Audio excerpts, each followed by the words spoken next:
حضرت بایزید بستامی کے ساتھ یہودیوں کا پیشوا رہتا تھا.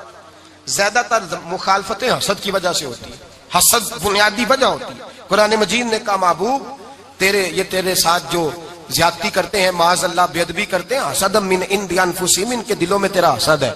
حسد بنیادی وجہ ہے اختلاف. حسد ہوتا ہے جو وجہ بنتا ہے. حضرت بایزید بستامی کے پڑوس میں یہودیوں کا پیشوا رہتا تھا، آپ کی مخالفت کرتا. ساری زندگی اس نے مخالفت کی. یہودیوں سے بڑا مانتے تھے. اس سے کوئی غلطی ہو گئی، سارے اسے چھوڑ گئے. پہلے رئیس اعظم ہوتا تھا، پھر غریب ہو گیا. ایک دن حضرت بایزید بستامی گھر آئے تو بچے کے رونے کی آواز آئی. زوجہ سے پوچھنے لگے اس کا بچہ کیوں روتا ہے؟ تو کہنے لگی آپ کو پتا ہے نا اب لوگ اسے چھوڑ گئے ہیں تو گھر میں دیا نہیں جلتا، بچہ چھوٹا ہے اندھیرے میں روتا ہے. رات گہری ہو گئی تو حضرت بایزید نے اپنے گھر سے دیا اٹھایا، اپنے گھر سے دروازے پہ دستک دی. وہ باہر آیا تو جناب بایزید کا انداز کیا ہے؟ اس نے مخالفت کی زندگی بھر. انداز کیا ہے؟ باہر آتے ہی نا آپ فوراً اس کو بولنے نہیں دیا. کہنے لگے بھائی سن لے، میں پہلے بھی آ سکتا تھا، دیر سے اس لیے آیا ہوں کہ گلیاں سنسان ہو جائیں، لوگ سو جائیں. تجھے اور مجھے کوئی نہیں دیکھ رہا ہے کہ میں ہوں دوسرا تو ہے، اور تو مجھے اچھی طرح جانتا ہے. بایزید وہ نہیں کہ جو نیکی کرے گا اور دنیا کو بتائے گا. میں تیرا راز بھی رکھوں گا. اور بچے تو معصوم ہوتے ہیں نا. فرمایا میرے بڑے ہو گئے، تیرے چھوٹے ہیں، یہ پکڑ لے دیا گھر میں لے جا، اور میرا وعدہ ہے کسی کو ساری زندگی اس نے مخالفت کی. وہ شخص کہتا ہے مجھے بولنے کا موقع ہی نہ دیا، دیا دے کے چلے گئے. اگلی شام پھر آئی، رات گہری ہوئی تو پھر دروازے پہ دستک ہوئی. میں باہر گیا، نیا چراغ، نئی بتی، نیا دیا. کہنے لگے دیکھ کوئی نہیں دیکھ رہا، میں اس وقت آیا ہوں جب تنہائی ہو، اور تو مجھے جانتا ہے میں غلط بات بھی نہیں کرتا، یہ دیا رکھ لے، میں کسی کو بتاؤں گا بھی نہیں. کہتے چلے گئے. تیسرا دن آیا تو وہ یہودی کہتا ہے میرے صبر کا بندھن ٹوٹ گیا، میں ٹوٹ گیا. ان کی نیکی نے مجھے خرید لیا، ان کے معاف کرنے نے ان کی عزت میرے دل میری روح میں بڑھا دی. کہتے ہیں جب دروازے پہ دستک دی میں باہر آیا، انہوں نے دیا تھمایا. کہنے لگے دیکھ بھی کوئی نہیں رہا، اور تو مجھے جانتا ہے میں مصطفیٰ کا غلام ہوں، میں جھوٹ بھی نہیں بولتا، میں بتاؤں گا بھی نہیں، تیرا راز رکھوں گا. کہتے ہیں انہوں نے دیا تو اس یہودی پیشوا نے شور مچانا شروع کیا. کہنے لگا مسلمانوں باہر نکلو، یہودیوں باہر آؤ، عیسائیوں باہر آؤ. شور مچ گیا، لوگ چھتوں پہ چڑھ گئے. کیا ہوا کیا ہوا؟ کہنے لگا یہ بایزید ہے، میں یہودیوں کا پیشوا ہوں. میں نے ساری زندگی جھوٹے الزام لگائے، ساری زندگی اس کو بدنام کرنے کا ہر حربہ استعمال کیا، جو مجھ سے بن سکتا تھا میں نے کیا. پر یہ عجیب شخص ہے، یہ پرسوں بھی مجھے دیا دے گیا ہے، آج بھی دے گیا ہے، کل بھی دے گیا ہے. میں ساری زندگی اسے رلاتا رہا، اور اس نے میرا چھوٹا سا بچہ بھی میرے بچے کا رونا بھی اس سے برداشت نہیں ہوا. میں تم سب کو گواہ بنا کے کہتا ہوں میں جھوٹا ہوں، بایزید سچے ہیں، ان کا مذہب بھی سچا ہے، قرآن بھی سچا ہے، اسلام بھی سچا ہے، اور جس مصطفیٰ کا یہ کلمہ پڑھتے ہیں وہ محبوب بھی بڑا سچا ہے. یہ سچے دین کے ماننے والے ہیں. کہنے لگے میں تمہیں گواہ بنا کے مصطفیٰ کا کلمہ پڑھتا ہوں اور تمہیں بتاتا ہوں کہ آؤ سارے در رسول پہ جھک جائے. بھائی یاد رکھیں، سمجھیں، غور کریں. عزت درگزر سے، اب اس پر میں زیادہ بات نہیں کر سکتا. عزت درگزر سے ملے گی. ایک تو آپ کو عزت عاجزی سے ملے گی، تقوی سے ملے گی، عزت درگزر سے ملے گی، عزت قناعت سے ملے گی، عزت کم بولنے سے ملے گی. اور اگر زیادہ عزت لینی ہے اور عزت اتنی لینی ہے کہ چھا جاؤ دنیا میں، اگر چھا جانے کا شوق ہو نا تو پھر رب فرماتا ہے میرے مصطفیٰ کی غلامی کر لو، پھر میرے نبی کے ہو جاؤ. قل ان کنتم تحبون اللہ فاتبعونی یحببکم اللہ. فرمایا تم میرے نبی کے ہو جاؤ، دنیا بھی تمہاری اور دنیا بنانے والا خدا بھی تمہارا ہو جائے گا. تم میرے غلامی مصطفیٰ میں عزت ہے، رسول اللہ کی نوکری میں، اور قسم اللہ کی بڑی عزت ہے، بڑی عزت ہے، بڑا وقار ہے، بڑا پیار، بڑا حسن ہے، بڑی رعنائی ہے، بڑا ٹھہراؤ ہے. یار وہ جو لوگ کہتے ہیں نا میں پتہ نہیں کون ہوں، کہاں کا رہنے والا ہوں، یار نہیں لوگ پوچھتے تو کون تھا، تیری برادری کیا ہے، تو کہاں کا ہے، نہیں پوچھتے. تیرے لبوں پہ اگر ذکر مصطفیٰ ہے تو دنیا تیری غلام ہے. اگر تو حضور کا ہے تو پھر سارے دامن مصطفیٰ سے جو بھی لپٹا وہ یگانہ ہو گیا، اور جس کے حضور ہو گئے اس کا زمانہ ہو گیا، جس کے حضور ہو گئے اس کا. اقبال کہتے ہیں قوت عشق سے ہر پست کو بالا کر دے، اور دہر میں اس میں محمد سے اجالا کر دے. اور کی محمد سے وفا تو نے تو ہم تیرے، کی محمد سے وفا تو نے تو ہم تیرے. یہ جہاں چیز ہے کیا لوح قلم تیرے. رسول اللہ کی غلامی عزت دیتی ہے، نبی پاک کی نوکری، اللہ کرے آپ بول پڑے آمین کہنا. نبی پاک کی غلامی عزت ہے، حضور کی غلامی.